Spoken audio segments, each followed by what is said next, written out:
So we're out here on the flight line at NAS Jacksonville. We're tackling a critical infrastructure upgrade to the base's air operations. So our team is executing a full depth replacement of the aircraft parking apron and runway thresholds.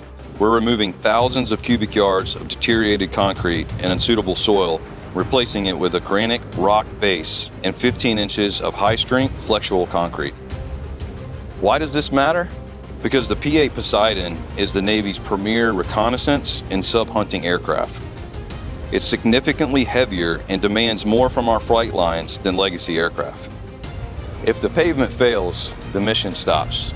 We're working hard to not let that happen. It is a logistical challenge to do this while keeping the airfield operational. But through tight coordination between base leadership, airfield management, and our contractors, we're getting it done. And that's why I take so much pride in my job. It's about supporting our military and knowing that the work that we're doing enables the warfighter to get their job done, get home safely. It really drives me each and every day. We're building a foundation that will support naval air power for the next 50 years. We're paving the way for the fleet.